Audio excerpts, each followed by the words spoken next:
Om Ajnanatimirandhasya Jnananjanashalaakaya Chakshurunmilitam Yena Tasmai Shri Gurave Namaha. Shri Chaitanya Manobhishtam Sthapitam Yena Bhutale Swayam Rupa Kadamahyam Dadati Swapadantikam. Vandeham Shri Guru Shri Yuta Padakamalam Shri Gurun Vaishnavamscha Shri Rupam Sagrajatam Sahagana Raghunathanvitam Tam Sajivam Sadvaitam Savadutam Parijana Sahitam Krishna Chaitanya Devam Shri Radha Krishna Padan Sahagana Lalita Shri Vishakhanvitamscha. He Krishna Karuna Sindhu Dinabandhu Jagatpate Gopesha Gopika Kanta Radha Kanta Namostute Tapta Kanchana Gaurangi Radhe Vrindavaneshwari Vrishabhanusute Devi Pranamami Haripriye Vancha Kalpatarubhyascha Kripa Sindhubhya Evacha Patitanam Pavanebhyo Vaishnavebhyo Namo Namaha Nama Om Vishnupadaya Krishna Preshtaya Bhutale Srimate Bhakti Vedanta Swamin Iti Namine Namaste Saraswate Deve Gauravani Pracharine Nirvishesha Shunyavadi Paschatya Deshatarine Jayo Shri Krishna Chaitanya Prabho Nityananda Shri Advaita Gadadhara Shri Vasadi Gaura Bhakta Vrinda Hare Krishna Krishna Krishna Hare Hare Hare Rama Rama Rama Hare Hare.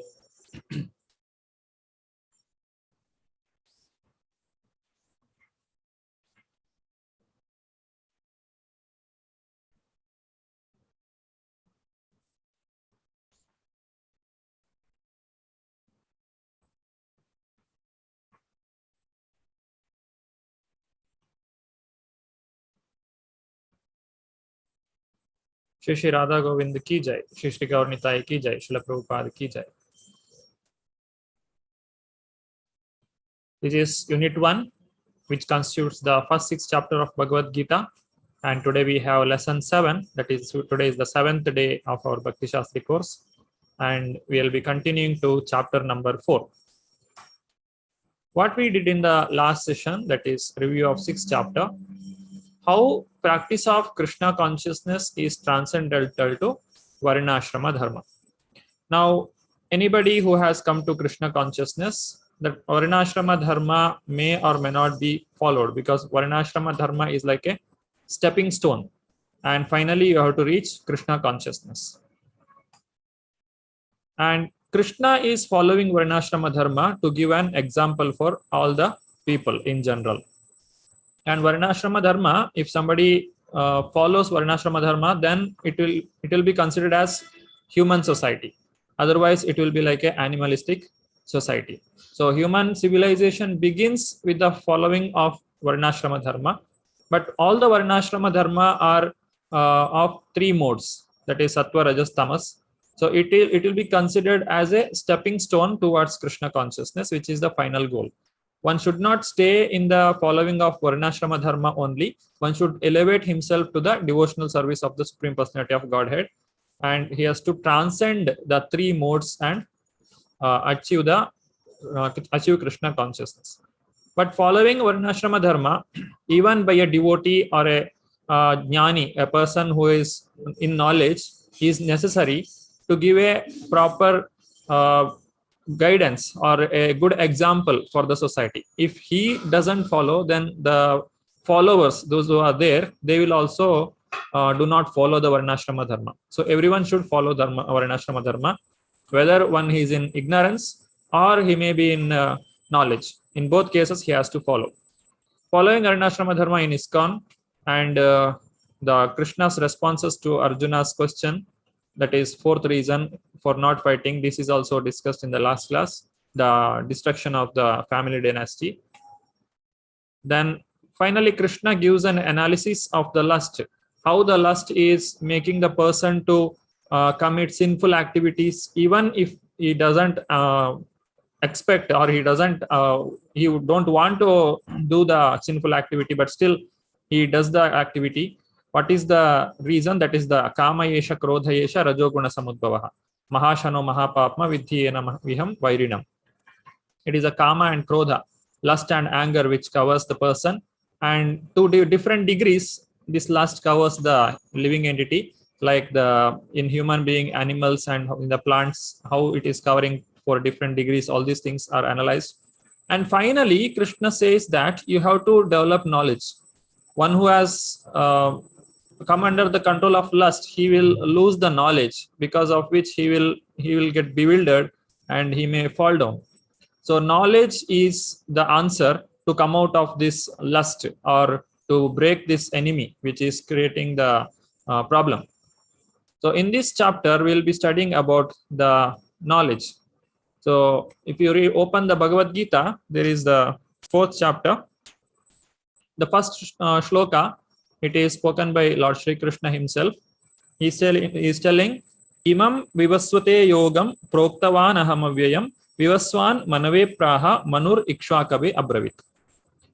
So before presenting the knowledge of transcendence, Krishna is telling what is the right process to receive this knowledge. When we are expecting something to gain, we should know where it is available. If we want to get some gold, then we should go to jewelry shop.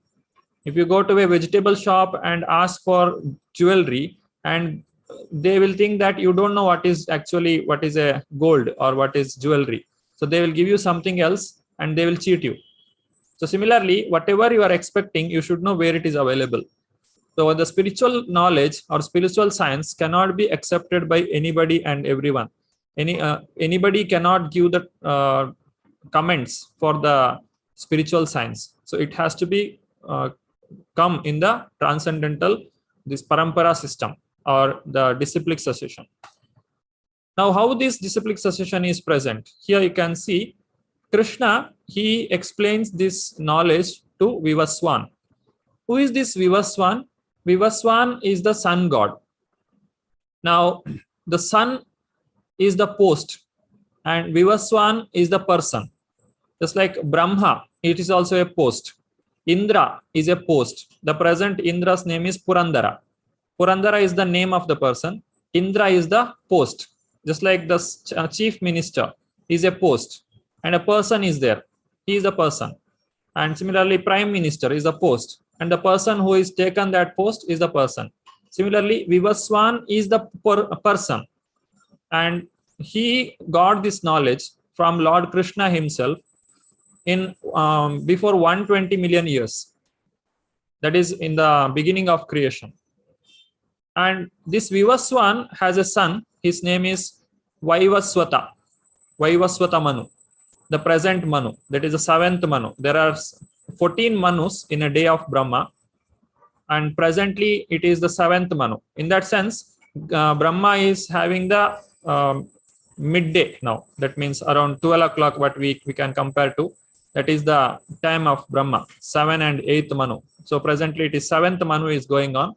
So that Manu received this knowledge from his father Vivaswan 2 million years ago. And then from Manu, the Sun dynasty has come. That is Surya Vamsha, in which Lord Rama has come. So this Manu instructs his son called Ikshvaku Raja or Ikshvaku king. He received this knowledge. And this dynasty is also called Ikshvaku Vamsha. So in this way, the knowledge has come down. Imam Rajarshayo Viduhu. So in this way, the Rajarshis, these people are called as Rajarshi. They are not ordinary people. Even though they were having the opulence of the king, they still have not forgotten that Krishna is the Supreme Personality of Godhead. And their goal of life is always to understand transcendental knowledge and go back to Godhead, practicing spiritual life. They have not forgotten it. So even though they were sitting on the throne, they were living like a rishi or the sage. So they are called as Rajarshi.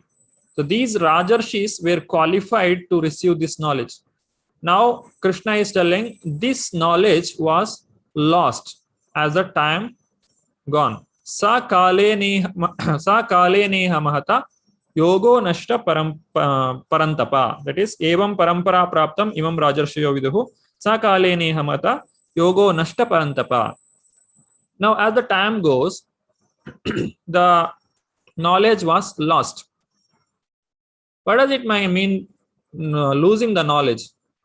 The actual meaning of the knowledge, or the Sanskrit text, or whatever instruction Krishna has given to Vivaswan, and from Vivaswan to Vaivasvatamanu, and from him to Ikshvaku, and from Ikshvaku to his son, like that, it was lost over a period of time.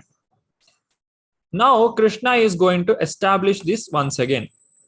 In course of time, the succession was broken, and therefore the science as it is appears to be lost.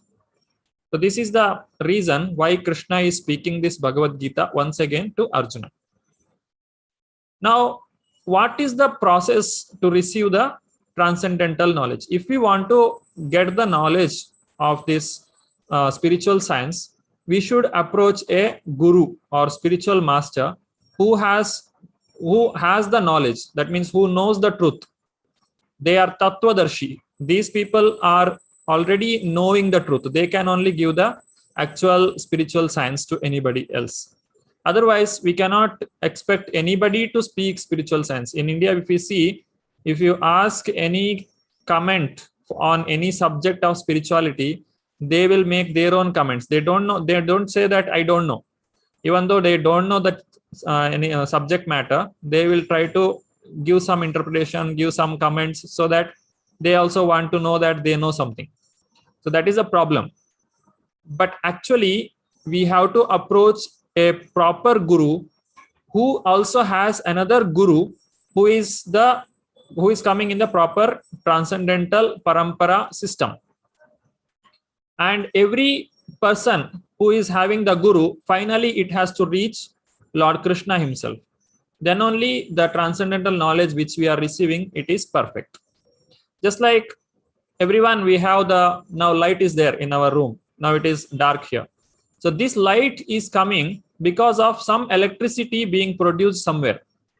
And there is a connection between this bulb bit and the power plant, wherever it is being produced. There is a continuous connectivity between the two.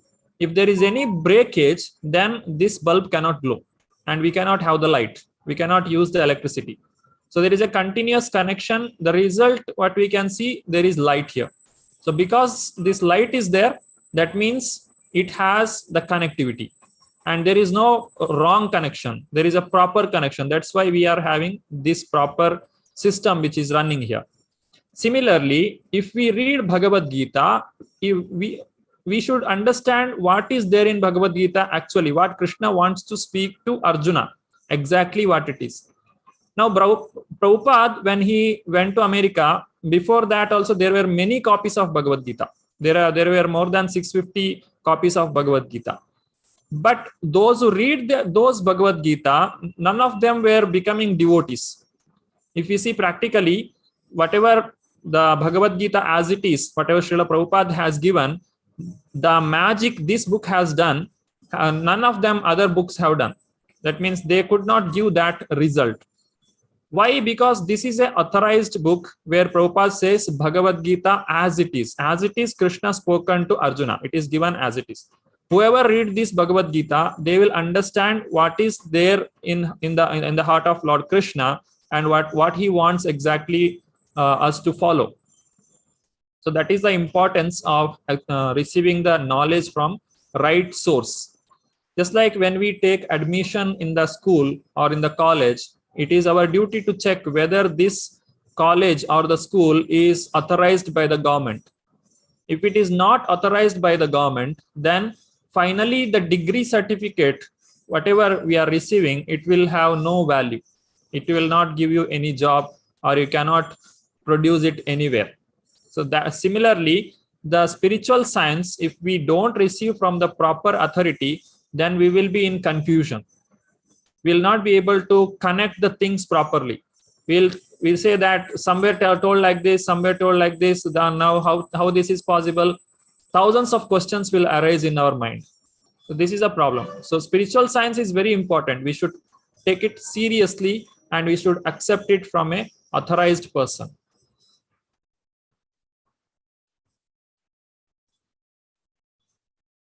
Anybody would like to read this can raise their hand. Yeah, Anu Mataji. Hare Krishna. Hare Krishna Prabhuji. Hare Krishna. Time is very powerful. It changes, kills the original position. You have got experience. You purchase one anything. It is very fresh, new, but time will kill it. It will become shabby. It will be useless at a time, in due course of time. Hare Krishna Prabhuji. Hare Krishna. So this is the power of time. Krishna says, Kalosmi Lokakshakrit. I am the time. I have come here to destroy everything. That means this time has a lot of power. Here, the time, in English we say time. It is not only the word time, or we can say in Sanskrit kala. The kala word has more meaning than the word English as time. Time we say in watch, what is the time now? But that is not the actual meaning here. Kala means the person, or it is the force which can destroy everything. In the past, there were so many people who have come and gone, and they have established so many kingdoms, but none of them are present here. Whatever powerful they may be, the time will destroy them, and time can do so many things. So it is one of the form of the Lord. So this time, because of which the things will go away. So similarly, this knowledge was lost from the memory of the people in the succession. So Krishna has come again here to re-establish the spiritual science. Lata Mataji. Hare Krishna Prabhuji. This material time, it is called Kala. This Kala is also another form of Krishna. So Kalena Mahata. Therefore, it is called Mahata. It is very powerful. It is not ordinary thing. Mahata. Its business is to destroy. Bhagavad-Gita 4:2, Bombay, 22nd March 1974. Hare Krishna Prabhuji. Hare Krishna. Thank you.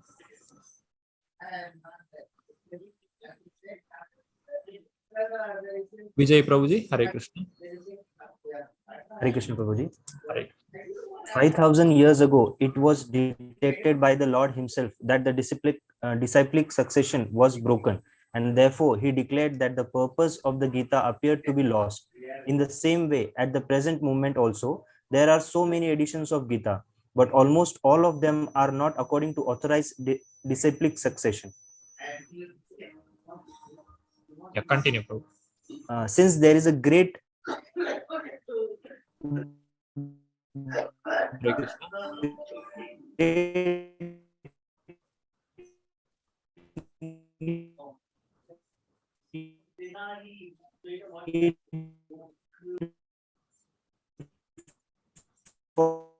There's some network problem, I think.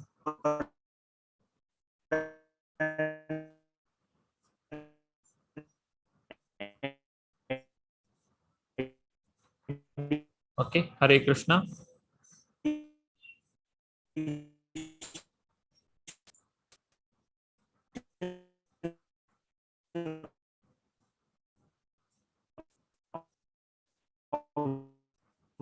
the Gita in English as a system. An attempt.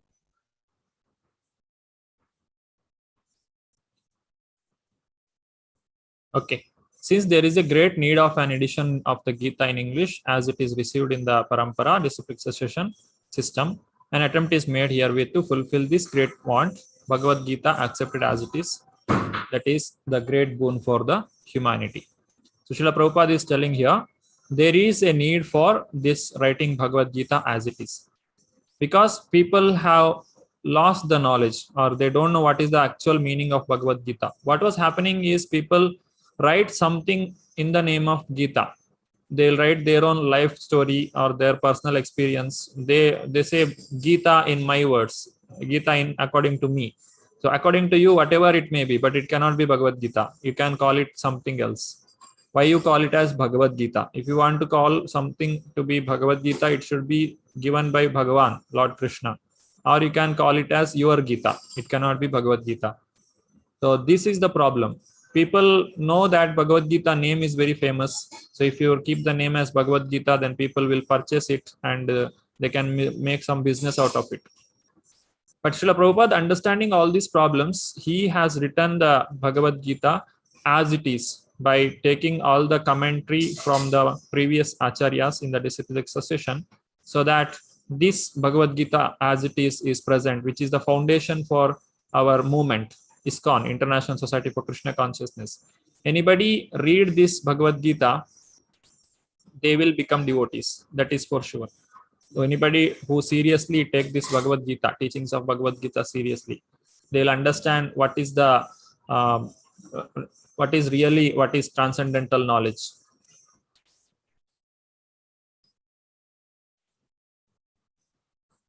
Now Arjuna is asking question. Vinamra Mataji, Hare Krishna. Hare Krishna. The sun god Vivaswan is senior by birth to you. How am I to understand that in the beginning you instructed the science to Bhagavad Gita 4. Thank you. Hare Krishna. Now Arjuna's question is, Krishna, you and me are of same age. Actually, Krishna is very close to the age of Arjuna. He is younger than Bhima and he is elder to Nakula and Sahadeva. So these Arjuna and Krishna, they are both our friends. So how can we say that, Krishna, you are of my age and you are telling in the beginning of the creation you have taught this Bhagavad Gita to sun god? How is this possible? That is the question Arjuna is raising. Now Krishna is giving some knowledge in which we can understand how Krishna could teach this Bhagavad Gita knowledge to Vivaswan, or the sun god, in the beginning of creation, which is possible. Actually, Arjuna knows the answer, but still for our understanding, he is asking all these questions. Whatever questions Arjuna is asking, it is on our behalf, because Arjuna has already heard the science of this soul. So how the soul is transmigrating from one body to another, and it has so many births, all these things. Now Krishna is answering the question that is asked by Arjuna. It's Raghunath Prabhuji.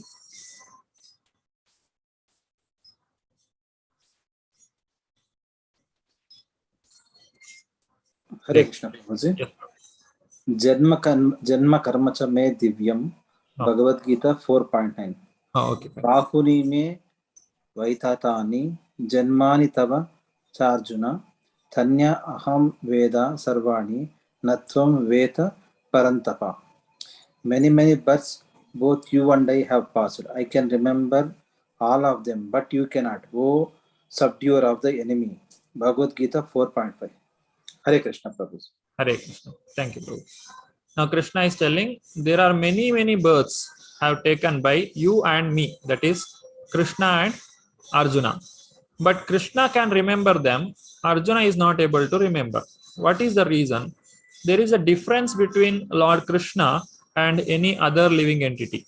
The difference is we have soul, and over the soul we have this body. Our body is made of 8 elements. There are 5 gross elements and 3 subtle elements.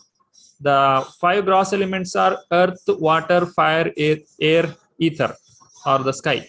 So these are the 5 gross elements. And there are 3 subtle elements, that is mind, intelligence, and false ego. These are the 3 subtle elements. So that these are the 2 bodies that we have. One is gross body, other one is subtle body. When a person dies, he will lose the gross body. The present gross body, what is there, it will be lost. And nobody can see the subtle body with our gross eye. So the mind, intelligence, and false ego, that body, along with that body, the soul will be taken to another life, or it will go to another mother's womb. Before that, he will be going to either he will go to the heaven or to hell according to his activity. There will be some judgment where he has to suffer. Then finally, after everything, he will take another birth. Taking another birth means taking another material body. That means he has to be in the womb of his mother for certain days, depending on what kind of species he is entering. If it is a human species, for 9 months he has to stay inside the mother's womb, and it is said that it is very, very painful to be inside the womb. And these 5 elements will be formed inside the mother's womb. Then he will come out. Now, this is very painful situation. And at the time of death also, the soul is not willing to leave the body, because we have so much of attachment for the body. We have so much of attachment for the things that belongs to the body. If we lose our mobile, then we will be so much in tension. Whole day or whole 1 week, we will be out of mood. So that is not possible to lose. Then think of losing the body, which is so dear to us.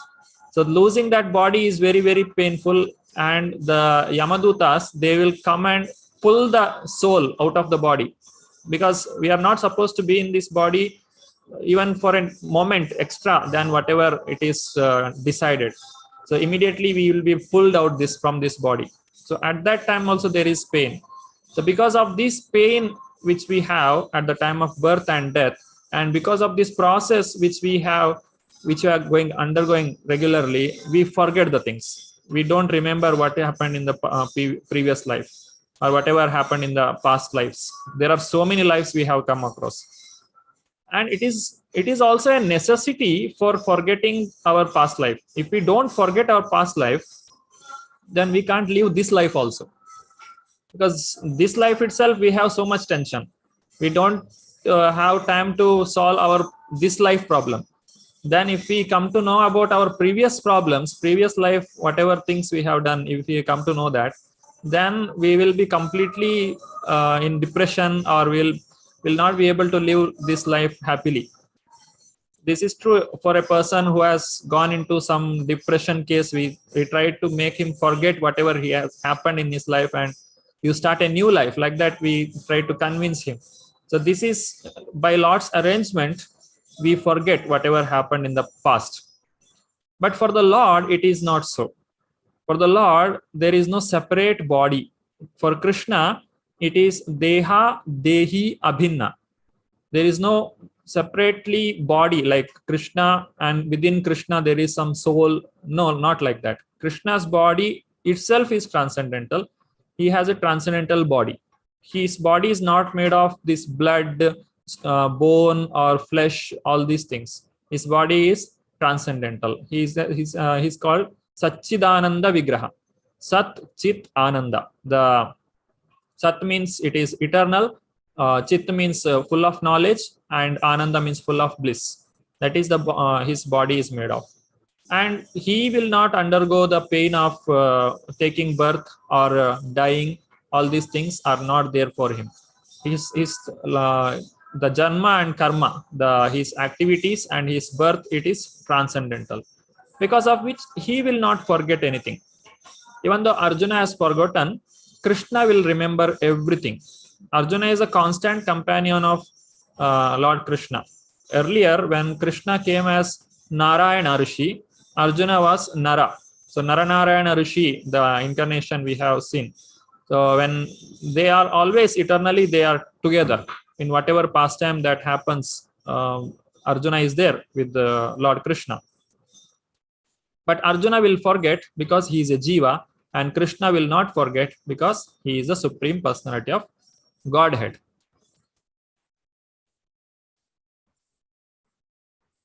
Yes, Siddharth Prabhuji, Hare Krishna. Hare Krishna, Janma karma cha me didyam, Bhagavad-Gita 4.9. The living entity forgets everything due to his change of body, but the Lord remembers because he does not change his Satchidananda body. 4.5 purport. Hare Krishna. Hare Krishna. Now, this can be a test for someone who claims himself to be a god. If there are many people say that I am God, I have become God. I have made some austerity, and I have gone to Himalaya, and I performed tapasya, and I have become God. Now, this can be a question to them. Do you remember all the past life, whatever you have done? If he say no, I can't remember, then he is not God. He cannot be considered as God. So that is Srila Prabhupada is clarifying here. Ramesh Prabhuji, Hare Krishna. Hare Krishna, Prabhu. Hare Krishna. How God can forget? If you forget, then you are not God immediately. There is no other argument. God cannot forget. God remembers always. Hare Krishna. Continue, Prabhu. The Mayavadi philosopher says that I am God.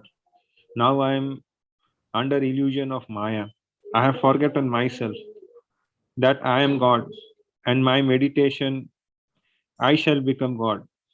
And by my meditation, I shall become God. This is all nonsense. Nobody, God cannot forget himself, then he is not God. Bhagavad-Gita 4.1, 4.16, Los Angeles 3/1/1969. Hare Krishna. Thank you, Prabhu. Hare Krishna.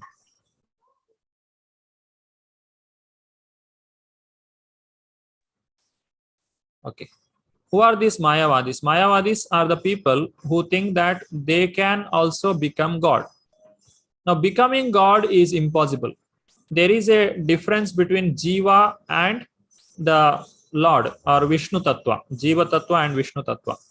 Jiva Tattva can raise himself up to the point of Brahma, the first creator of Lord. Up to that level, the Jiva can elevate himself. A person who is qualified, he can become a Indra or he can become a Brahma. But nobody can become Lord Shiva or nobody can take the position of Lord Vishnu because they are in the Vishnu Tattva or the Shiva Tattva or Shakti Tattva.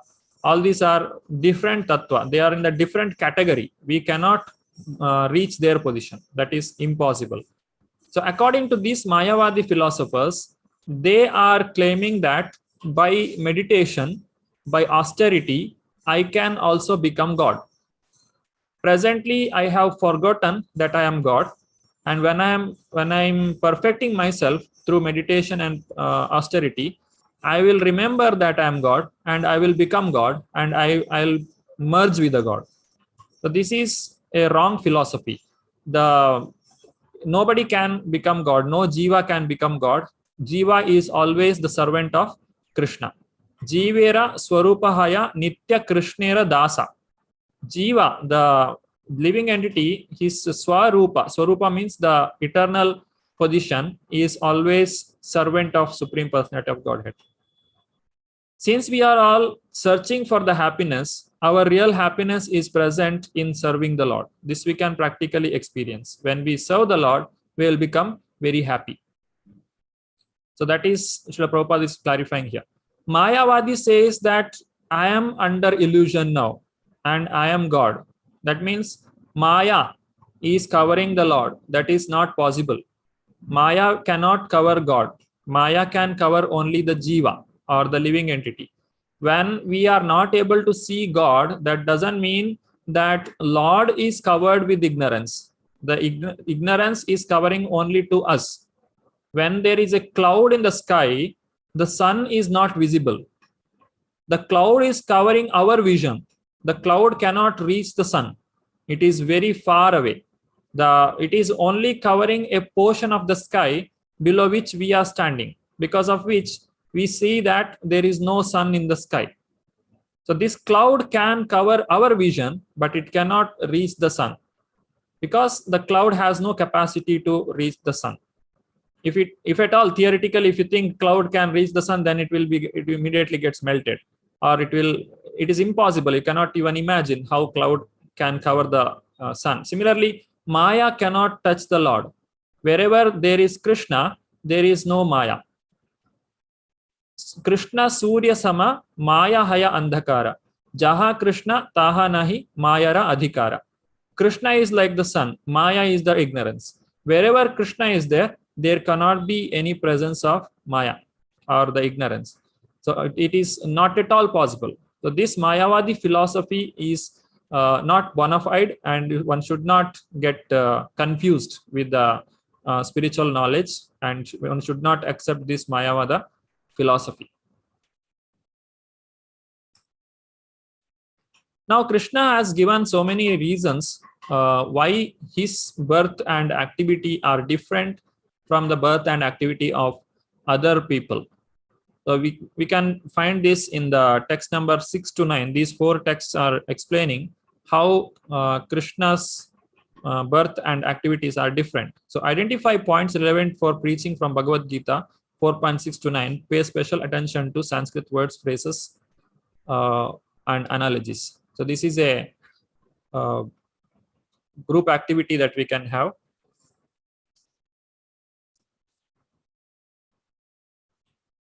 Okay, only there are 17 people. Today attendance is less.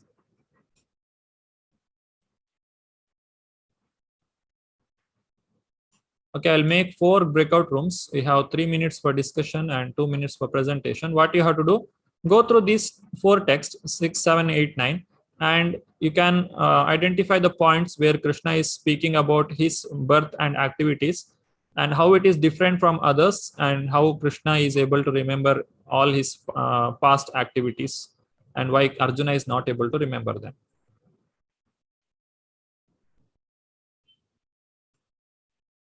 So there are 4 breakout rooms today. There are 16 people, so 4 each group. 3 minutes for discussion, 2 minutes for presentation. Anybody has any question any doubts in the question? Not understood what is to be done? They can raise their hand. Okay, fine. So we'll create the room. The time starts now.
Hare Krishna.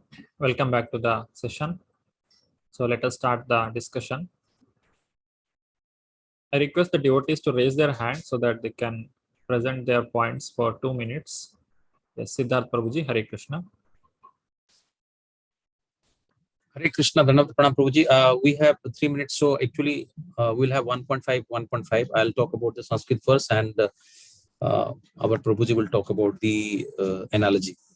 Okay. So the first one, I'm talking about all the Sanskrit words which are important here, which explains Lord Krishna. So Ajaha is there, Abhyaya is there, Janma Karma Me Divyam is there, Srijami, so he is creating, and Sambhavami Yuge Yuge Paritrana Sadhunam Vinasaya Duskrutam. So Janma Karma Me Divyam is one, Aja is one, Abhyaya is one, transcendental form is one, Advaitam is another, Advaitam, Anadim, Anantarupam. So all these are the words which explain that his action and everything is transcendental and it is not material. So this is about the 6, 7, 8, 9 the verse implications. So transcendental activity is one, and then I think that's okay. So analogy, other Prabhu will tell. Okay, Prabhu. Hare Krishna. Who is going to continue? Yeah, Nandita Mataji. Hare Krishna Prabhu. Raghunath Prabhu. Yeah, please, Prabhu. Hare Krishna. In 4.6, Lord appears in every. It says Lord appears in every millennium in same virginal body, which never deteriorates, remembers everything of his past lives, unlike a normal human beings. He grows from child boy to youth, but never grows older. Then here question rises is why Lord appears and disappears in this world. In 4.7 it says, whenever there is a decline in religious practices, God will incarnate. What is religious principles means? Principles are laid down in the Vedas. When there is a discrepancy in proper execution of rules of Vedas, makes one irreligious. And in 4.8, defined the word sadhu is defined. Sadhu is a person who is in Krishna consciousness. Even though he is irreligious, if he is in a Krishna consciousness, he is considered as a sadhu. And in 4.8, purport is also says he incarnates in every millennium in Kali Yuga as a Kali. In Kalki. Kalki. In 4.9, it says devotee who understands the transcendental body and activities of Lord attains Lord. That is called as liberation. There is no other way to achieve this perfection. Yes. Hare Krishna Prabhu. Hare Krishna Prabhu. Thank you. Okay, next Akhila Mataji. Hare Krishna. Hare Krishna Guruji. Guruji, actually we divided sloka wise, Guruji. Like the 6th sloka I am covering. Okay. And from group 1. Yeah. See, in 6th sloka, Bhagavan Shri Krishna explains his nature, his swarupa. Even common people, like we can recall only this janma's deed. Whereas Bhagavan Krishna has a memory of many past janmas events of each and every person. Yes. That's why Shri Krishna is called like eternal, transcendental, fixed, uncontaminated to the material world. Whereas like as time passes, our body, each and every living entity, physical and physiological changes we can see. But this cannot be seen in like Shri Krishna. He's like Adi, Ananta, Ayonija, Sanatana, Sachidananda Swarupa. Sachidananda, and he's like he has transcendental body as well as intelligence. That's why like he's like Ananta and eternal. That's why like as like our Atma like never changes with respect to time. His complete Swarupa never changes with respect to time. That's why like he's called the absolute truth. That's all for me. Hare Krishna. Hare Krishna. Thank you. Anu Mataji, Hare Krishna. Hare Krishna, Prabhuji. Janma karma chama divyam. This is in response to Arjuna asking that how could you have told this transcendental science to Vishwasan, who is so much senior to me, you by birth, and he says, although I'm unborn and my transcendental body never deteriorates. This is for the preaching application. And he says that when he was born also, he did not take birth as an ordinary child. He came as a four-handed form of Narayana in form of his mother Devaki, and immediately his mother got scared and asked him to change to the infant she thought she had given birth, though she came to know that Lord had come in this world through her. So that is the first quality of a person who is professing to be a god. And his body never changes. He always remains youthful. He never goes beyond the youthful stage of his life. He never looked old because he was in his own transcendental form. And we cannot remember what we had even yesterday. So we cannot imagine how many births we've had. Then Krishna says, whenever there is decline in religious principles and dharma of truthfulness, purity, compassion, mercy declines, and lobha, krodha, and all the negatives of adharma, they rise. So he comes to re-establish the principles of religion. Example is given of Lord Buddha, and then he says he comes to protect his devotees. He himself comes, and he could send his other agents also, but he himself comes to protect them. And he comes in every millennium also. That is there in Bhagavatam, and he personally came to protect Prahlad Maharaj and to protect Devaki also. And then he tells about various kinds of forms he takes to descend in this material world, avatara or incarnations. There are 6 kinds of avatars he takes. Purusha avatars to establish the creation, Guna avatars for the material modes, Leela avatar for pastime, Saktya Vesha avatars for empowered incarnations, Manvantra avatars for every, I think, millennium. I don't know this. Yuga avatars for every yuga. So he appears on schedule all over the universe as Lord Krishna in the premier Lord, the fountainhead of all avatars. And he descends specifically to mitigate the anxieties of pure devotees. And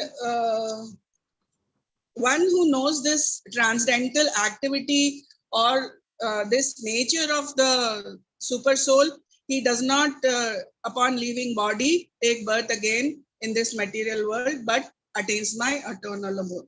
Thank you, Prabhuji. Thank you, Mataji. Hare Krishna. Ramesh Prabhuji, Hare Krishna. Prabhuji, I'll cover 4.7. So I think most of the points are there, but I believe so the essence of 4.7 is whenever the demonic activities are increasing, say, on the earth, then the Lord appears. So here, I think Mataji has covered a majority of things.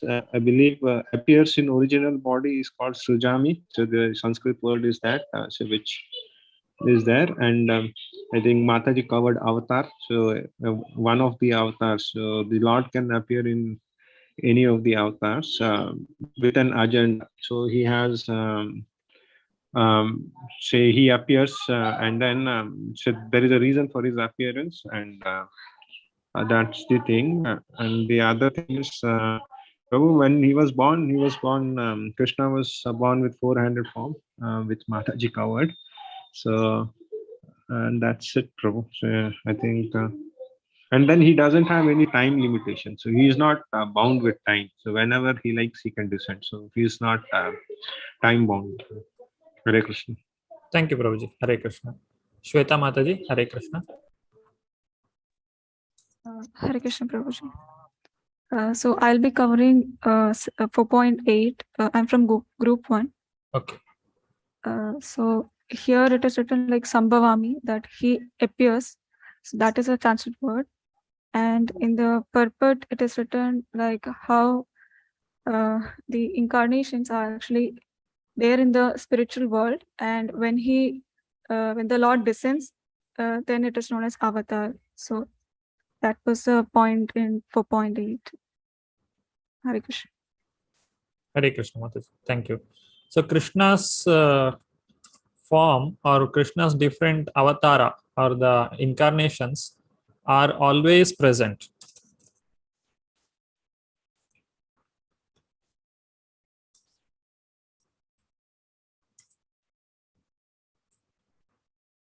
Just like Lord Rama or Parashurama, whoever came here, they are always present, but they appear here at a certain period of time.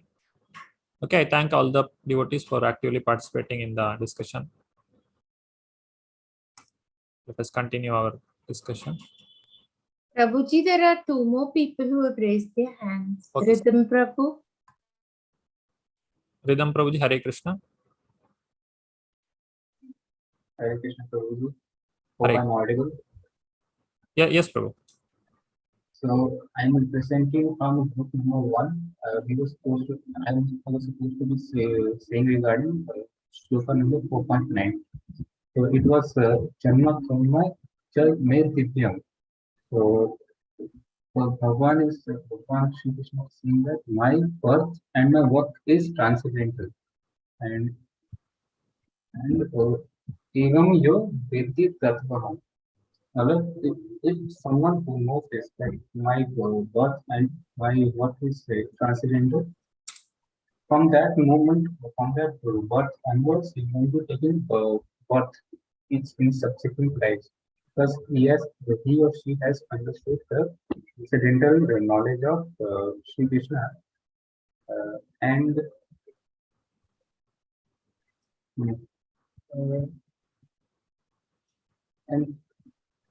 they have, and there is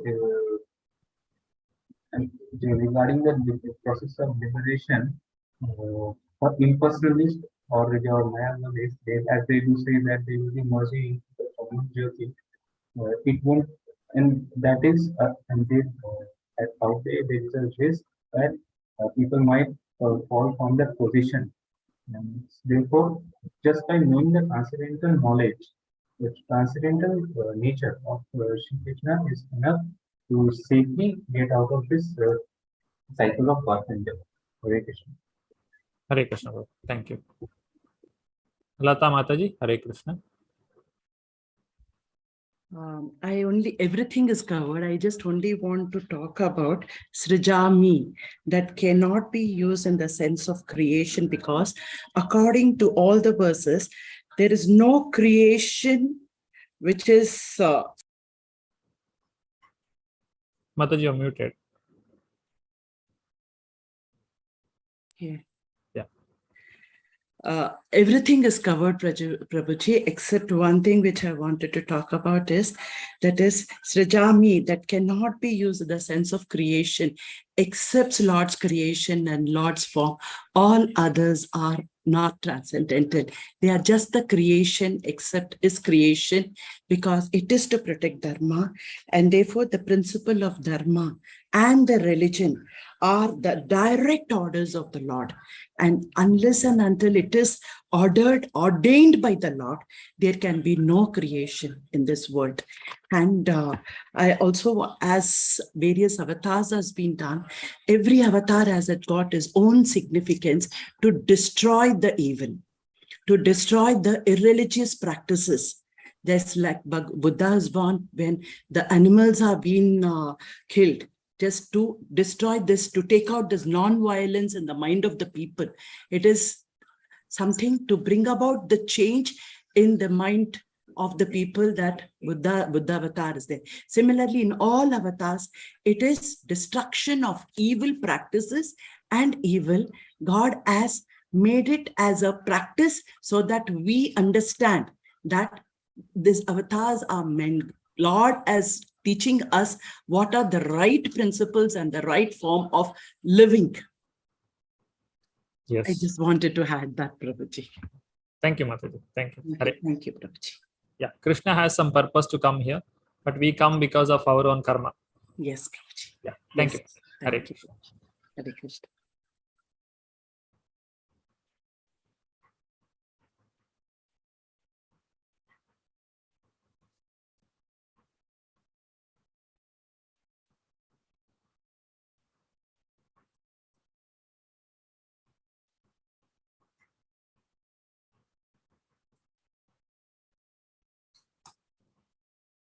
So dharma means principles of religion. Krishna is coming here to protect this dharma. Dharma samsthapanarthaya. Samsthapana means establishing or re-establishing. Arthaya. Artha means the purpose. So Krishna's coming here is the purpose to re-establish the dharma. But this is the external reason why Krishna is coming. The actual reason is to protect the devotees. Now, whoever understands this science, then they will not accept another body. This is the benediction that Krishna is giving. Yes, anybody wants to read this, please raise your hand. Anybody newcomer will be better. Those who are not read till now. Yeah, Padmini Mataji. Hare Krishna Prabhuji. Hare Krishna. Tektva deham punarjanma naitimam eti sarvashah. One who knows. Huh? So Arjuna, that is the ending. Okay. Oh, sorry. Yeah. Okay. Naitimam eti Surjuna. Yeah. One who knows the transcendental nature of my appearance and activities does not, upon leaving the body, take his birth again in this material world, but attains my eternal abode, O Arjuna. Hare Krishna Prabhuji. Hare Krishna. So understanding Krishna, gaining knowledge about Krishna is the real benefit that we get by reading Bhagavad-Gita, and it will make us perfect. It will make us happy, and it will help us to attain the perfection of our life.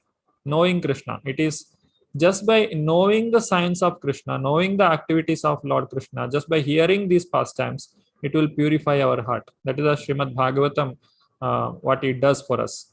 Just hear, just sit and hear. Even if you don't do anything, if following is secondary. We first whatever we hear, we should just sit and hear. It will purify us. We hear the pastimes of the Lord again and again. Sometimes what happens, we hear the pastime and then we say that, oh, I have heard already this story, I know already, so again I don't want to hear. No, actually it is a purification. Again and again we have to hear. Every time we hear, there is more and more purification, and we will become more purified.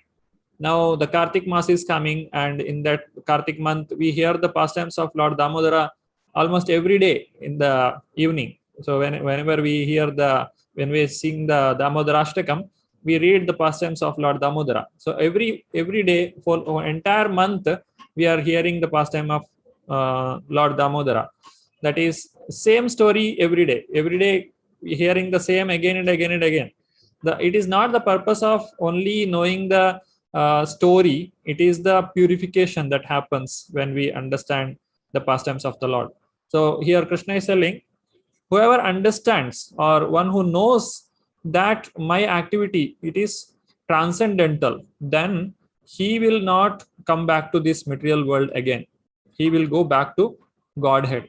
So this is the easiest process. It is we don't have to do a lot of austerity, or we don't have to go to the forest or give up everything. This is just sit and hear from the proper authority, get purified, and go back to Godhead. So this is the benefit what Krishna is giving here for all of us. Now what we learn in this 4th chapter, this is the overview. First 10 text, it is talking about transcendental knowledge about Lord Krishna. And 11 to 15, Krishna as the goal of all paths and the creator of Varnashrama. And from 16 to 24, he is talking about the karma yoga for the jnani. And 25 to 33, he's speaking about different types of sacrifices which results in knowledge. That means performance of sacrifices should result in the knowledge. And finally, summary of the transcendental knowledge. This is the summary of complete chapter, that is fourth chapter. Now let us see this summary once again in the Veda base or Gita base.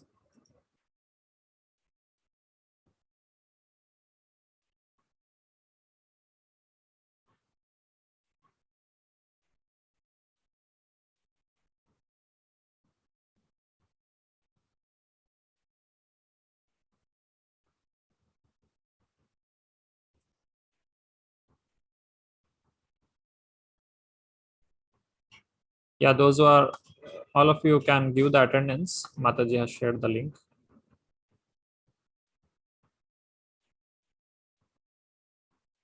Now coming to first 10 text, Krishna is talking about the transcendental knowledge about the Lord, and that we have discussed now.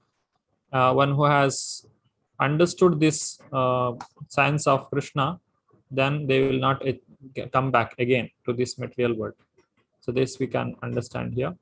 So being freed from the attachment, fear and anger, being fully absorbed in me, taking refuge in me, many persons in the past became purified by knowledge of me, and thus they all attained transcendental love for me. So it is not that we are the first people who are trying to understand about Krishna. There are many case studies, many devotees who have taken advantage of this knowledge, what Krishna is telling. Tyaktva deham punarjanma naiti. They will go back to Godhead. They will not come back here. So whatever Krishna is speaking, it is practically he is saying that many have taken advantage of this and they have gone back to Godhead. Now next sixth shloka, Krishna is telling that Krishna is the goal of all the paths and the creator of Varnashrama Dharma. Now Krishna has created this Varnashrama Dharma. As all surrender unto me, I reward them accordingly. Everyone follows my path in all respects, O son of Pritha. So this text speaking about whenever a devotee is surrendering to Krishna, Krishna is also reciprocating equally. It is not a one-sided this relation, or only that it is not that only the devotee is remembering Krishna, he is trying to understand Krishna, he is doing devotional service. It is Krishna also who is reciprocating equally whenever a person does devotional service to him.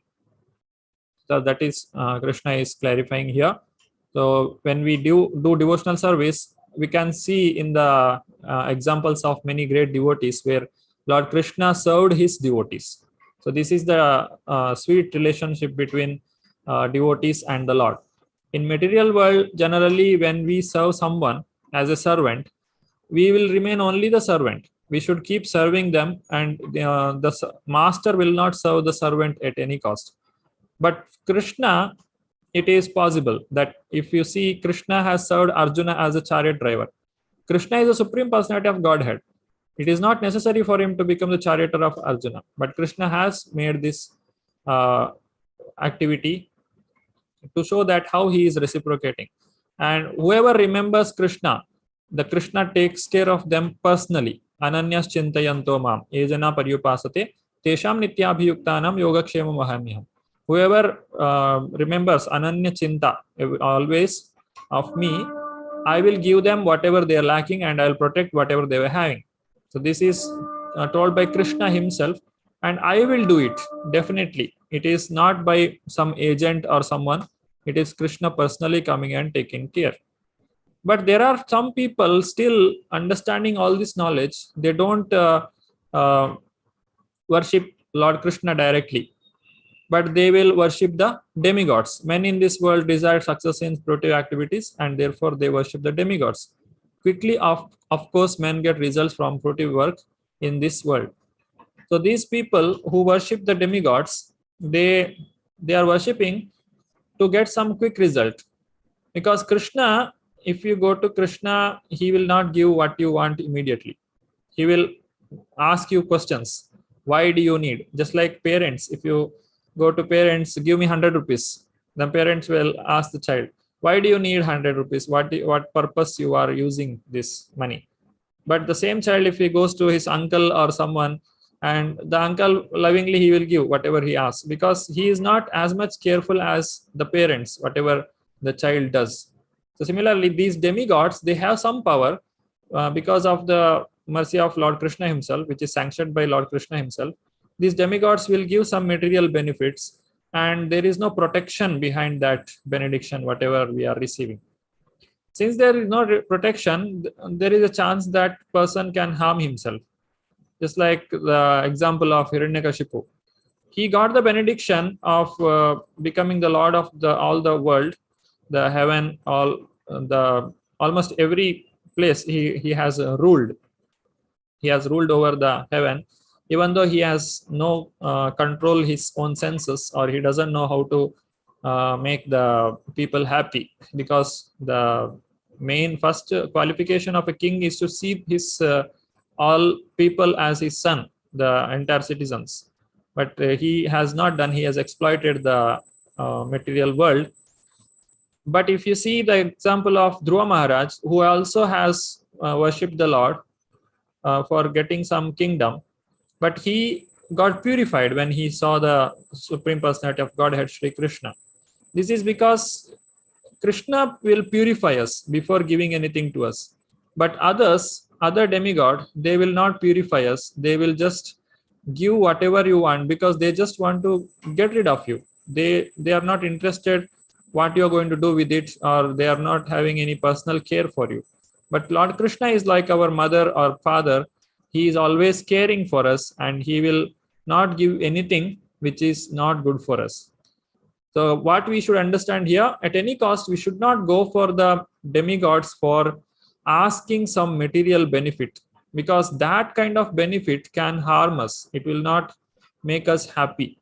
Whatever we getting, it is not permanent.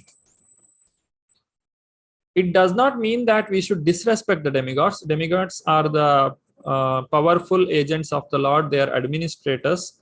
They are taking care of this entire material world. But we should understand that these demigods are only the servant of the Lord, and they are also jivas. And if we go to them for material benefit, and if we get some material benefit because of that, we are losing the chance to understand Lord Krishna. We will not be able to understand, or will not be able to advance in Krishna consciousness, because these benefits which we get from the demigods, it will be alluring, or it will make us to forget Krishna. So we should not go to the demigods for asking some material benefit. Now, according to the three modes of material nature and the work associated with them, the four divisions of human society are created by me. And although I am the creator of this system, you should know I am yet the non-doer, being unchangeable. So continuing further, Krishna is telling that I have created this Varna Ashrama Dharma. This is for a civilized human society where people can live peacefully depending on whatever the mode in which they are present, the Sattva, Rajas, Tamas, goodness, passion, and ignorance. They can be Brahmana, Kshatriya, Vaishya, Shudra, Brahmachari, Grahastha, Vanaprastha, and Sannyasa. These are the different Varna and Ashrama. Now, what is the reason Krishna has created? It is for people to take up Krishna consciousness, as we have seen in the last session. Varnashrama Dharma is a stepping stone. We cannot expect everyone to chant 16 rounds on the very first day when they come in contact with ISKCON or Krishna conscious devotees. Everyone will have different timings. Just like in a tree, every fruit has different timings for getting ripened. All the fruits will not get ripened at a time. Similarly, there are different people who come in contact with the devotees, and they will take their own time to understand the spiritual science and take it seriously. So a person who is in ignorance, he can take up the job of a Shudra, and being a Shudra, he can also serve the Lord in his own way. and so that he can also gradually come to the perfection. But a person who is in the mode of goodness, he need not work like a Shudra. He can do a better job, and he can develop knowledge, and he can do more austerity, and he can go back to Godhead very easily as compared to the Shudra. But at any cost, they all have to transcend the three modes of material nature before going to Krishna. Okay, one more point in this text is Krishna is telling, I have created it, but you should understand that I have not created. So this is something we should understand. Even though I am the creator, know that I am not the doer, because Krishna doesn't have any personal intention or personal benefit that he is going to get from this. He is doing it for the benefit of all the living entities, so that they can come to Krishna consciousness. They can also go back to Godhead. Krishna is just providing the situation. Just like the rain comes, it can fall on the land, it can fall on the water, and it can fall on the stones. And based on the crop which is present in the land, they will grow nicely. But the rain has no attachment to the ground or to the crop. The rain is not responsible for growing of different crops or weeds or whatever. It is coming up because of the rain. Similarly, the Lord has created these four divisions, but Krishna doesn't have the attachment or the reaction. He is not attached to it, and the karma or the activity cannot bind him. Namam karmani limpanti name karma phale spriha ittimam yo bijananti karma bir nasa badhyate. So what Krishna is telling, there is no work that affects me, nor do I aspire for the fruits of action. One who understands this truth about me also does not become entangled in the fruitive reactions of work. So this is the answer for previous doubt that we had. Why Krishna is not being bound? Because there is no expectation, or he is not attached to the fruit of his activity. This is the same thing explained in the 3rd chapter, that is called Karma Yoga. A person who wants to get liberated, or one who wants to get away or get purified from his reactions of his activity, what he has to do, he has to give up the attachment to the activity. Then he can easily come out of it. Otherwise, it is not possible. The result of activity, it is binding a person to the activity or to the work that he is performing. Now, since Krishna is not attached to the fruit of his activity, and there is no duty for him, that's why Krishna is not bound with it. When we give up this fruitive mentality or the tendency for gaining the result of our activity for ourselves, then we get bound with it. This is also explained in the 2nd chapter. The Karmanyeva adhikaraste ma phaleshu kadachana. In that text also this same thing is explained. So evam jnatva kartam kritam karma purvairapi mumukshubhihi kuru karmaiva tasmatvam purvai purvataram kritam. So this is an example. All the liberated souls in the ancient times acted with this understanding of my transcendental nature. Therefore, you should perform your duty following in their footsteps. So Arjuna, you should also do the same thing. Now, what you have to do? You have to fight. Fighting is your activity. You are a Kshatriya. So without any attachment. Now, while fighting, you should not worry whether I will kill them or they will kill me, whether I will be defeated or I win this war. Don't worry. You just do your duty as a matter of duty and give up the result to me. I will take care of it. So you don't think of labha and nashta, sukha and dukkha. Just come out of this dvandva, duality, and just fight for the sake of fighting. Then you will not incur sin. So this is one of the answer for Arjuna's question. You will not incur sin. Arjuna told there will be sin. But Arjuna, if you are not attached to the fruit of the result, then there won't be any sin for you. And whoever understands this, they will also not get the reaction of their work that is given in the previous.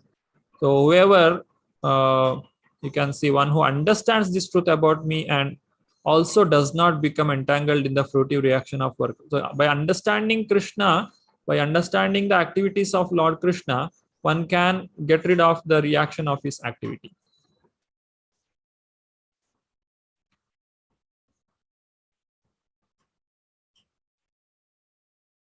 Now Krishna is explaining us what is activity. There are three kinds of activity. They are categorized as karma, akarma, and vikarma. These are the three kinds of activity. Now it is very difficult to understand what is karma is. So kim karma, kim akarmeti, kavayopi atra mohita. Tatte karma pravakshyami yajñatva mokshase ashubhat. Even the intelligent are bewildered in determining what is action and what is inaction. Now I shall explain to you what action is, knowing which you shall be liberated from all misfortune. So what is action? Understanding what is to be done is more difficult than doing the actual work. If we get a right person, a spiritual master, who can guide us what is to be done and what is not to be done, and the disciple has firm faith in the words of his spiritual master and he follows that instruction faithfully, he can easily cross over this material world without getting any entanglement. But the problem is we will not get right direction, or which is to be done, which is not to be done, what is action, what is inaction, and what is vikarma, that is forbidden activity. We are not able to understand. That's why we get entangled here. Now what is action? Action means that which has certain reaction, which is having, because of which we have to take birth again and again, which has some result. Either it may be good result or bad result for whatever we have the attachment. Just like I do some pious activity and I am attached to the result of that activity. I make some business and the result of that business, the profit which I am getting, I am attached to that profit. So this is called action.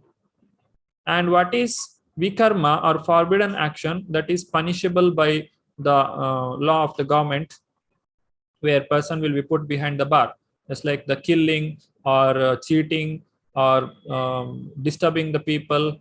All these criminal laws, whatever are there, those are called vikarma or forbidden activity.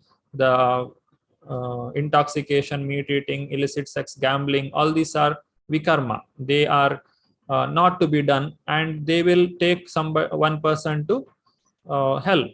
So he has to suffer. But what is this inaction? Inaction is an action which does not have material result. Inaction is the one which can take us to Krishna. Inaction is the one which makes us eligible to go back to Supreme Personality of Godhead.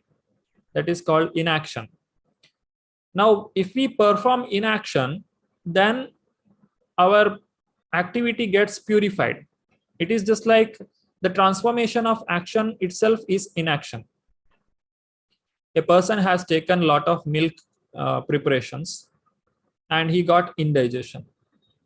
Now he has to cure his indigestion. So you convert that milk into curd and they take it.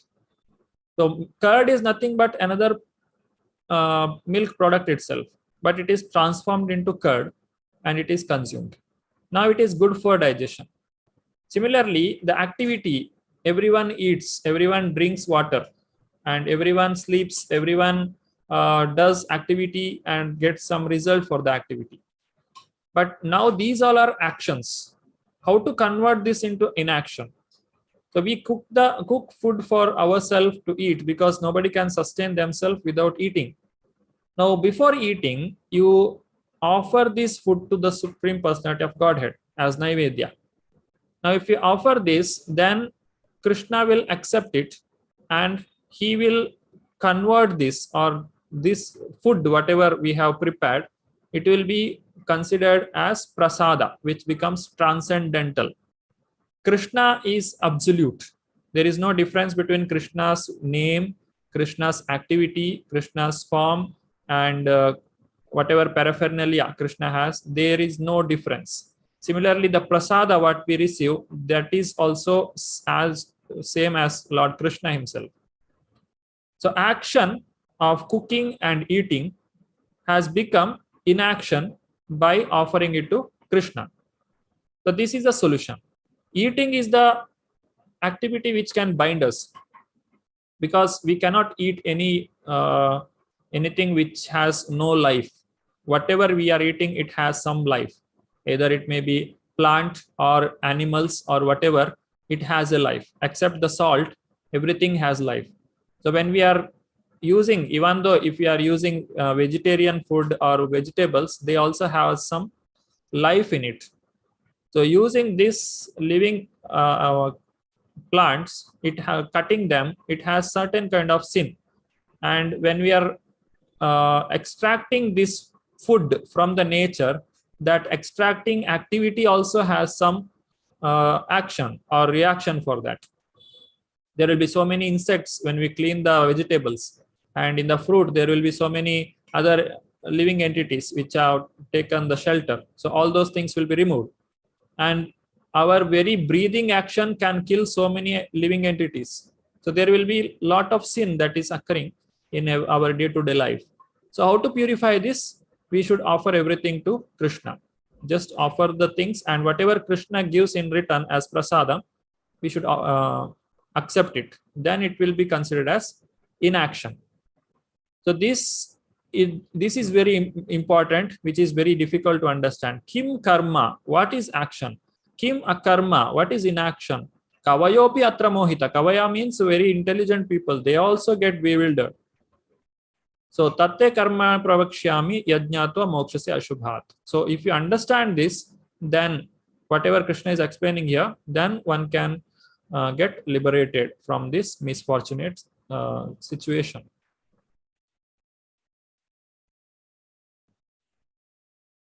Karmano hyapi bodhavyam cha vikarmanaha karmanascha akarmanascha bodhavyam gahana karmano gatihi.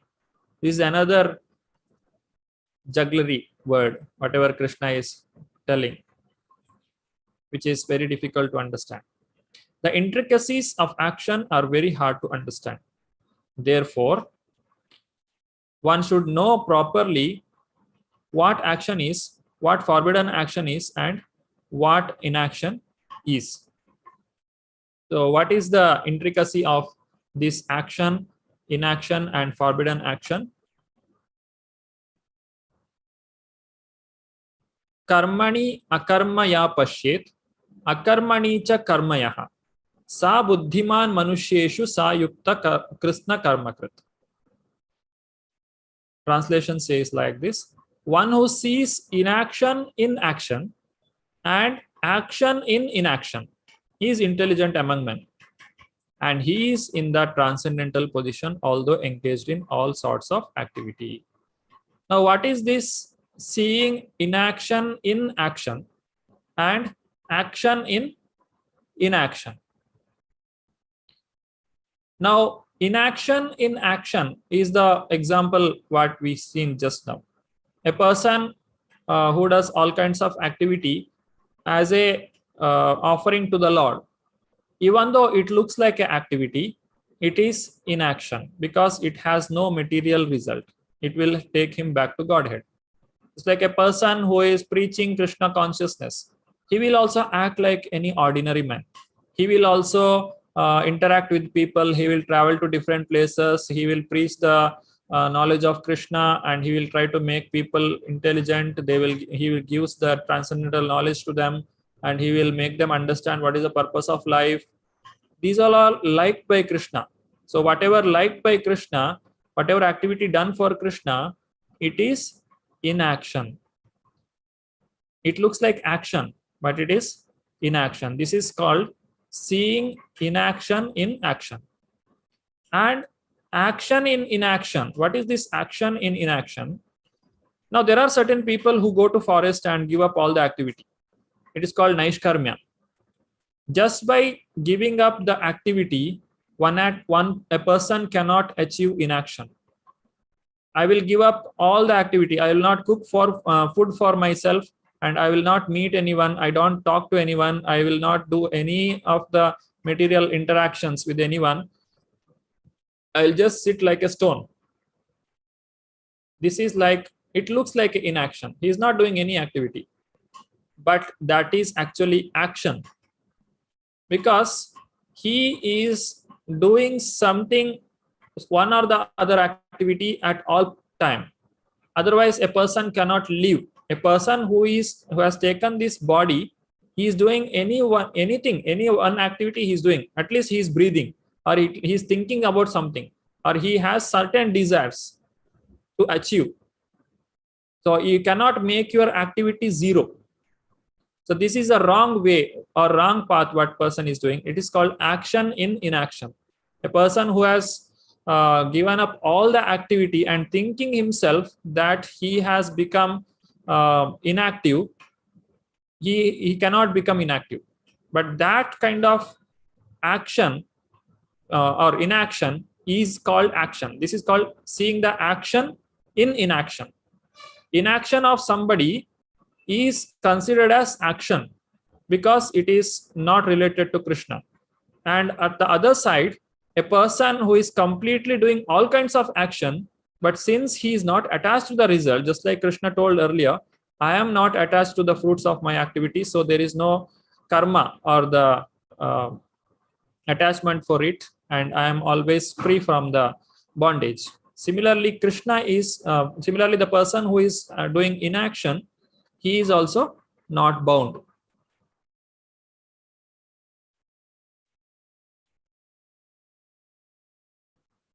This is all coming under the section of Karma Yoga.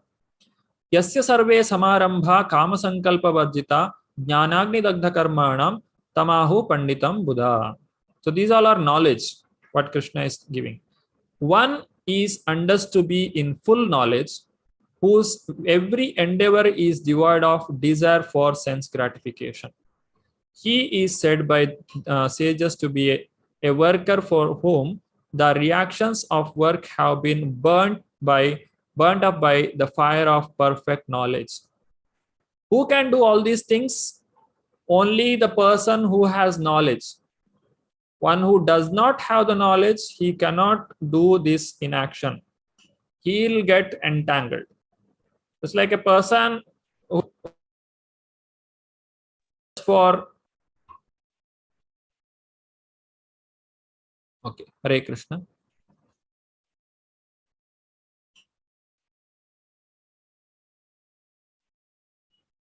Am I audible? Yes, Prabhu. Only your video went off for a few seconds. Okay. Something happened here also. I got some message. Fine. Yeah. So here, this is all because of the transcendental knowledge. By receiving the transcendental knowledge by Krishna, that we can perform this inaction. So when we perform this inaction, all the activity that we are doing in this material world, which is supposed to bind us because of its own nature, it will become the cause of liberation. Because we are offering everything to Krishna and there is no desire for sense gratification. Desire for sense gratification is the root cause of all problems. The expectation that we have from any activity. So that is the one thing which binds us. But when we gain this knowledge, how to make our action into inaction, a person can get liberated. Tyaktva karma phala sangam nitya trupto nirashrayah karmani abhipravrittopi naiva kinchit karoti saha. Abandoning all attachment to the results of his activity, ever satisfied and independent, he performs no fruitive action, although engaged in all kinds of undertakings.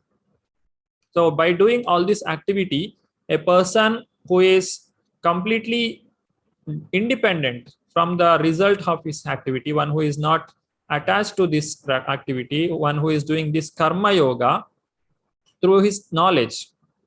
In the earlier, we have seen the karma yoga in the through the activity. Now here it is speaking about, here Krishna is speaking about the karma yoga through the knowledge or for the jnani. By doing this activity, a person can liberate himself.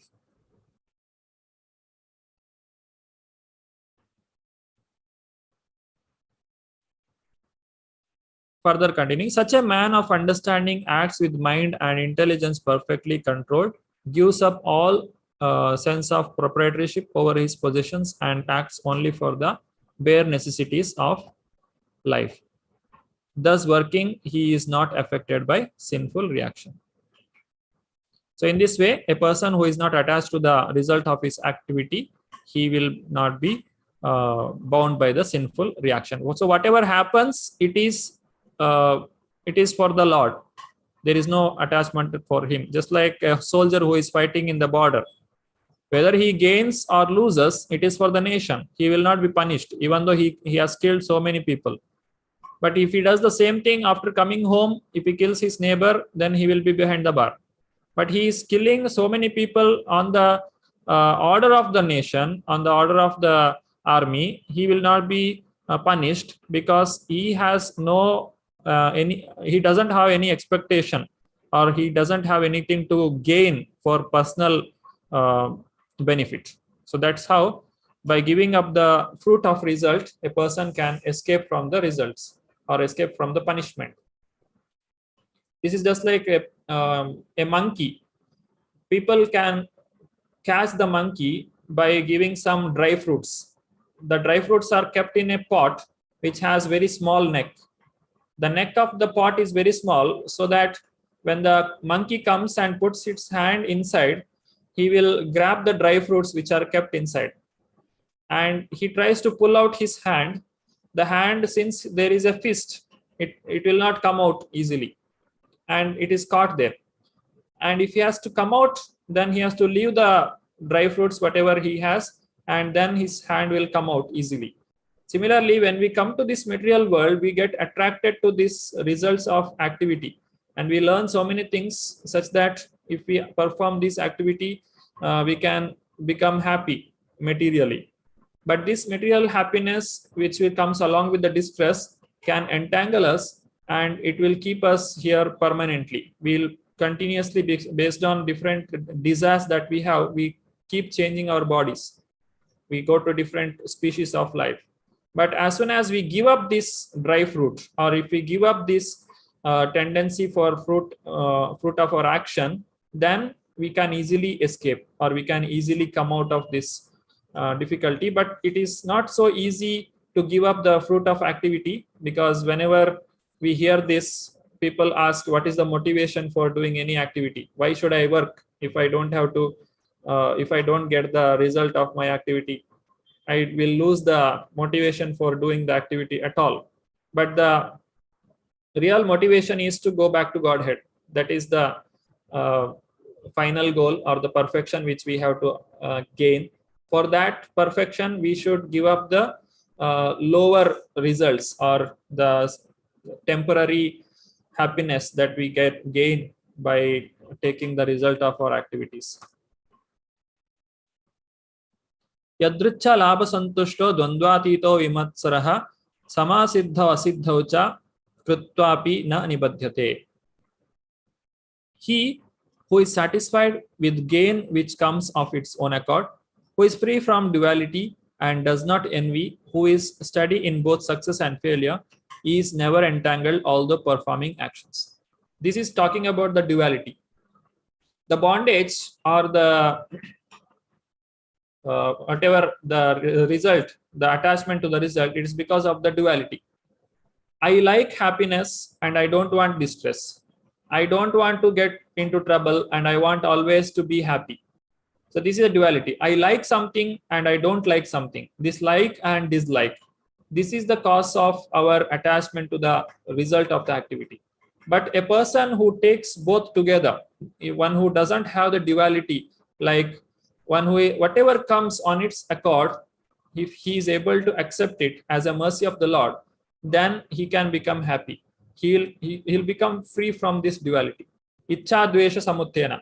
Ichha and dvesha. I like something and I don't like something. Then I will get into trouble. If I don't like something, then I'll try to avoid it. And because of that avoiding something, I have to work for it and I get entangled. Or if I like something, I try to achieve it. And achieving that means I have to work again. For that also I will get entangled. But if there is no ichha and dvesha, or if there is no duality, then the person will become steady and he will not be envious of anyone. Because I'm becoming envious because I see something with someone which I like, but I don't like that they have it. I want to have it for myself. So that is enviousness. But I don't have anything to be liked, or I'm completely free from duality, then he is not envious of anybody. Either success comes or failure comes, he is always steady. Such people, they are not entangled and they can perform all kinds of activity for the satisfaction of the Lord. Just like Srila Prabhupada has done lot of activity, but it is all called inaction, or it is the devotional service that that Prabhupada has done, or the devotees of Lord done. They all are coming under the section of devotional service, and they are not going to bind the person. The work of a man who is unattached to the modes of material nature and who is fully situated in transcendental knowledge merges entirely into transcendence. So in this way, he will be eligible for going back to Godhead.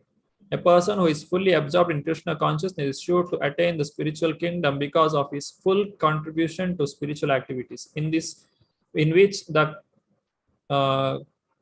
consummation is absolute and that which is offered is of the same spiritual nature. So Krishna is giving, guaranteeing here that one person can go back to Godhead, to the spiritual kingdom, if he practices this Krishna consciousness.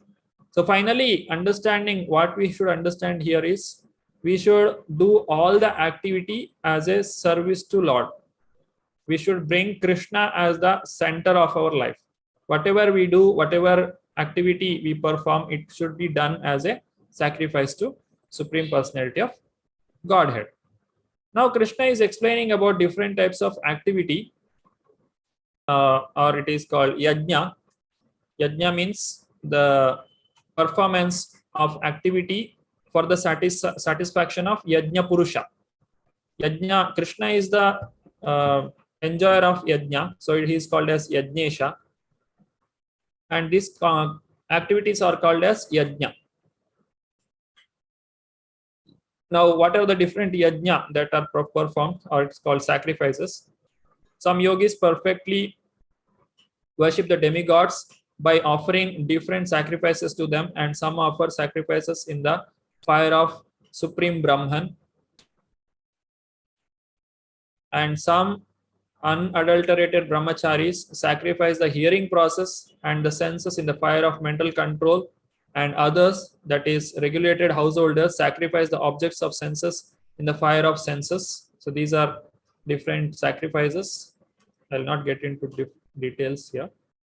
Others who are interested in achieving self-realization through control of the mind and senses offer the functions of all the senses and of the life breath as oblation into the fire of the controlled mind.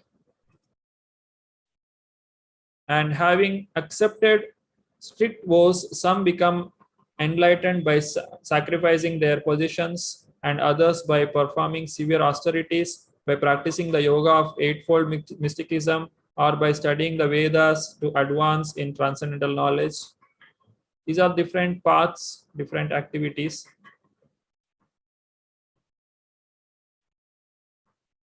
Then still others who are inclined to the process of breath restraint to remain in trance, practice by offering the movements of the outgoing breath into the incoming and the incoming breath into the outgoing, and thus at last remain in trance, stopping all breathing. Others, curtailing the eating process, offer the outgoing breath into itself as a sacrifice.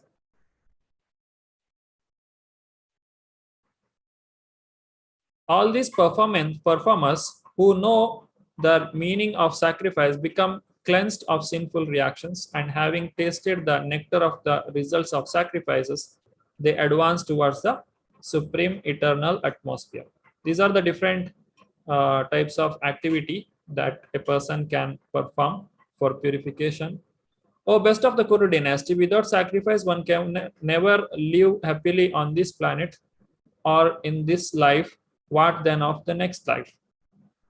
So a person doing yajna is very, very important. One has to perform yajna. If we are not performing yajna, we cannot eat food.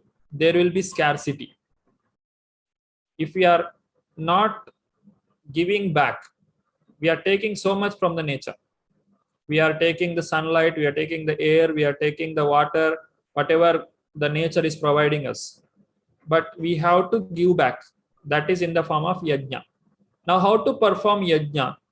Performing yajna means generally we think of offering oblations, offering ghee in the fire. That is called yajna. But other than that, there are many other types of yajna. That is, for the Kali Yuga, the yajna is Sankirtana yajna or Japa yajna that we do every day morning. So this yajna, what we perform, yajnanam Japa yajñosmi. Among all the yajna, Japa yajna is, Krishna is telling, I am the Japa yajna. So that is the greatest. So by performing yajna or this Japa yajna, we are trying to satisfy the Lord, because of which our life becomes perfect. So Krishna is telling, if somebody doesn't do this sacrifice, he cannot live happily on this material world also. It is not at all possible. Forget about going back to Godhead. He cannot live here happily if he is not performing the yajna. So performance of yajna is very, very important. Now, what kind of yajna you are performing? It depends on in which age you are, means in which millennium, that is whether Kali Yuga or Satya Yuga, Dwapara Yuga or Treta Yuga. Kriteya dhyayato Vishnu. In Krita Yuga or Satya Yuga, it was through dhyana or meditation. Tretayam yajato makaihi. In Treta Yuga, it was through fire sacrifice. Dwapare paricharyayam. In Dwapara Yuga, it was through archana. And in the Kali Yuga, kalautad harikirtanat. In the Kali Yuga, it is through the Sankirtana yajna. A person can perfect himself. So performing sacrifice is the most important. One cannot live happily anywhere if he doesn't perform. Now, evam bahuvida yajna vitata brahmano mukhe karmajan viditan sarvan evam jnatva vimokshase. All these different types of sacrifice are approved by the Vedas, and all of them are born of different types of work. Knowing them as such, you will become liberated. So where these all are explained? They all are explained in the Vedas. Veda means to know or the knowledge. Vidwan, we say. So a person who knows the Veda is called Vidwan. That means Veda means to know. If you want to know anything, you go to Vedas. It is there in the Veda. So all the knowledge. So a person who gets this knowledge, he can be eligible for getting the liberation. Now continuing further, Krishna is telling what is to be done by whom. O chastiser of the enemy, the sacrifice performed in knowledge is better than the mere sacrifice of material possessions. After all, O son of Pritha, all sacrifice of work culminate in transcendental knowledge. Now doing activity without the knowledge, that means just by as a matter of ritual activity, if we do, that is of certain level. But if you do the activity actually with the knowledge, what you are doing, why you are doing, what is the result, how it has to be done, knowing all these things, if you are performing the activity, then that is far better than doing activity without knowing its purpose. So knowing the purpose of activity is more important than just doing the activity without knowing its purpose. Now, Krishna told it is available in Veda. So how to get this knowledge? Because Veda are not available for all. And even if we approach Veda, we cannot understand it by our own reading. So where to get this knowledge? That is explained in the next text here. Srila Prabhupada is explaining here the method of gaining the knowledge. May I have any volunteers who can read this? Yeah, Lata Mataji. Tatviti pranipatena pariprashnena sevaya upadekshante jnanam jnaninas tattvadarshinaha. Just try to learn the truth by approaching the spiritual master. Inquire for him submissively and render service unto him. The self-realized soul can impart knowledge onto you because they have seen the truth. Bhagavad-Gita 4:34. Hare Krishna. Hare Krishna Mataji. Thank you. So here, Prabhupada, this translation is saying, Shri Krishna is speaking here. So tadvidhi pranipatena. Whatever knowledge we have discussed now, the knowledge which can empower us go back to Godhead, which can make us eligible to go back to Godhead, which can liberate us, which can help us to come out of the reactions and free ourselves from the bondage. If you want to know this knowledge, really, if you want to be seriously practice, then go to that person, that Tattva Darshi, or one who has seen the truth. He's called as Jnani. Go to him, and not with challenging mood, not with the arrogance, you should serve him. Tadvidhi pranipatena. You should offer your respectful obeisances to him. Pranipatena pariprashnena. First you have to serve him. Then pariprashnena. You can ask or you can inquire from him submissively. Upadekshanti te jnanam. That person who is a Tattvadarshi, one who is the knower of the knowledge, one who knows the truth, he will give you this knowledge. So this is the way to achieve or to gain the knowledge. Now read the purport from 3.34. Discuss with a partner points you find particularly significant.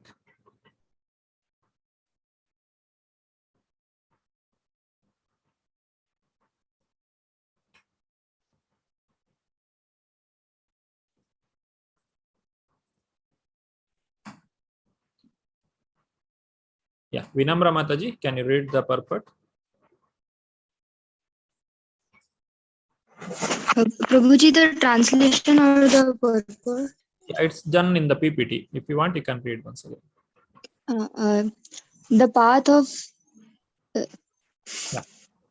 path of spiritual realization is undoubtedly difficult. The Lord therefore advises us to approach a bona fide spiritual master in the line of disciplinic succession from the Lord himself. No one can be a bona fide spiritual master without following the principle of disciplinic succession. The Lord is the original spiritual master, and a person in disciplinic succession can convey the message of the Lord as it is to his disciple.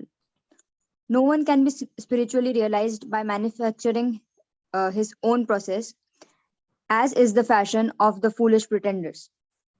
The Bhagavatam 6th canto, 3rd chapter, 19th sloka says, Dharmam tu sakshat bhagavat pranitam. The path of religion is directly enunciated by the Lord. Therefore, mental speculation or dry arguments cannot help lead one to the right path, nor by independent study of books or books of knowledge can one progress in spiritual life. One has to approach a bona fide spiritual master to receive the knowledge. Such a spiritual master should be accepted in full surrender, and one should serve the spiritual master like a menial servant without false prestige. Satisfaction of the self-realized spiritual master is the secret of advancement in spiritual life. Inquiries and submission constitute the proper combination for a spiritual understanding. Unless there is submission and service, inquiries from the learned spiritual master will not be effective. One must be able to pass the test of the spiritual master, and when he sees the genuine desire of the disciple, he automatically blesses the disciple with genuine spiritual understanding. In this verse, both blind following and absurd inquiries are condemned. Not only should one hear submissively from the spiritual master, but one must also get a clear understanding from him in submission and service and inquiries. A bona fide spiritual master is by nature very kind towards the disciple. Therefore, when the student is submissive and is always ready to render service, the reciprocation of knowledge and inquiries become perfect. Hare Krishna. Hare Krishna. Thank you. So the point here, blind following and absurd inquiries, both are wrong. Blind following means I have some doubts, I have some questions to ask, but still I don't ask. I just follow. That's called blind following. One should not do blind following. Whatever doubts you have, you must ask, because these doubts are like the demons. One day they will come out, and they will come out if you are not able to solve those problems in critical states, then it will affect the devotional service, or it will create problem. So it is always good to clarify all the doubts by faithfully asking the spiritual master. And absurd inquiry, inquiring unnecessary things, very silly topics which are not at all useful or not at all relevant in the subject of practicing Krishna consciousness. Such things should not be asked. It is absurd inquiries. So both should be avoided. One should know, before asking the question to the spiritual master, one should understand, or one should question himself, is this going to help me in my Krishna consciousness, or in developing my spiritual activities, or is this going to help me in any way, or is it just for my curiosity or just for some entertainment I am asking this question? If that is so, then that kind of questions should not be asked. It is not necessary. It is irrelevant question. So such things should not be asked. And here Krishna is telling, here Bhagavatam is telling, Dharmantu Sakshat Bhagavat Pranitam. The religious principles, they are made by the Supreme Personality of Godhead himself. Just like the law is made by the government, the people are supposed to follow the law. In India, we have drive on the left. We are not supposed to drive on the right side. This is made by the government. I cannot change it. Okay, I will drive on the right side. Then I will be caught, or there will be accident. Similarly, whatever law that is made by the Lord, it has to be followed. We should not break the laws. By knowing the truth from the spiritual master, one has to follow this. One should not try to make his own following or his own religious principles. It will only create disturbance. Anybody wants to add any points to this? How to receive the knowledge from the spiritual master? We have come to the end of our presentation. Only finally Srila Prabhupada's words has to be taken. They can raise their hands.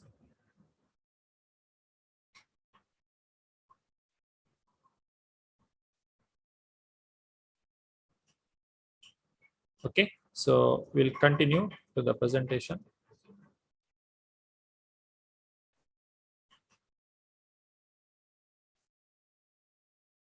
Okay, let us hear from Srila Prabhupada. Anybody wants to read? They can raise their hands, please. Those who are not read till now. Yes, Nandita Mataji, Hare Krishna. Hare Krishna, Prabhuji. In the ocean, however expert a swimmer one may be, the struggle for existence is very severe.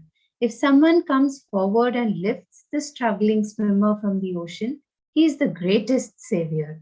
Purport 4.36. All glories to Srila Prabhupada.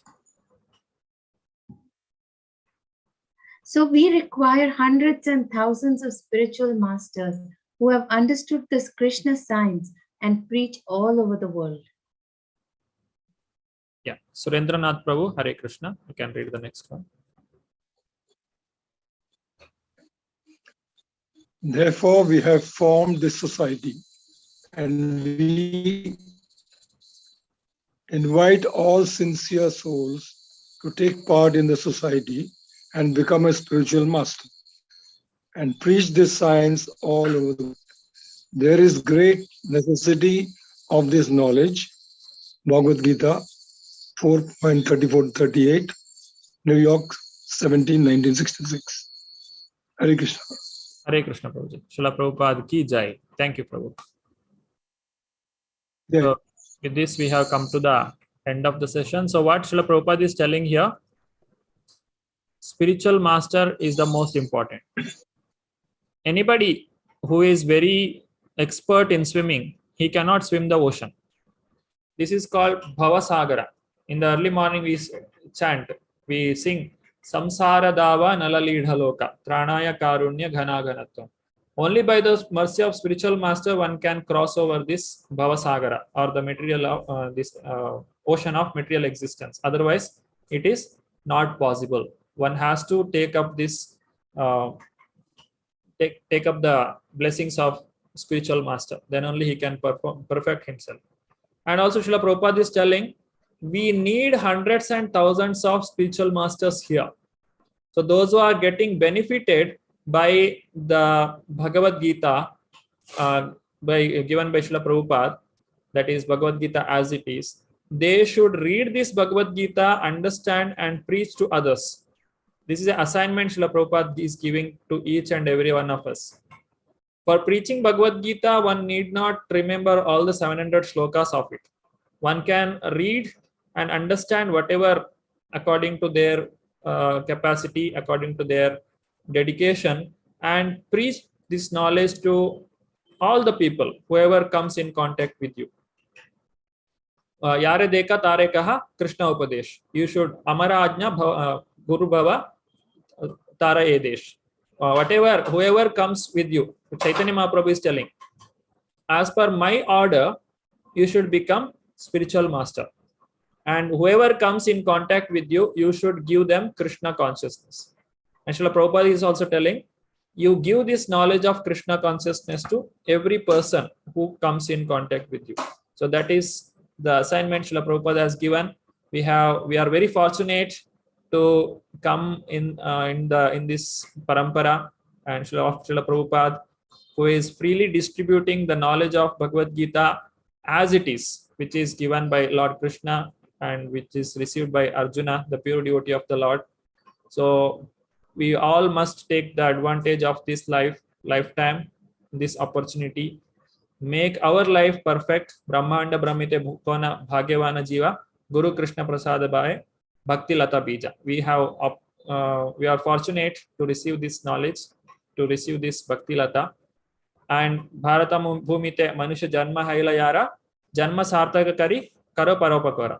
Whoever taken birth in this Bharata Bhumi, this earth of Bharata, he has to make his life perfect and he has to preach this knowledge to all others. Whoever preaches the knowledge of Bhagavad-Gita to others, they are very, very dear to Lord Krishna.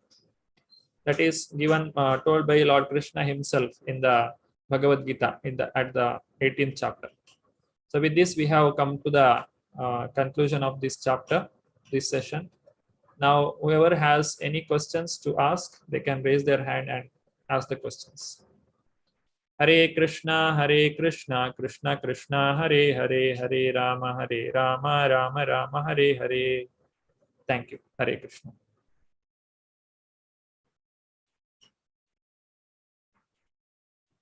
Hare Krishna. Anybody has any questions?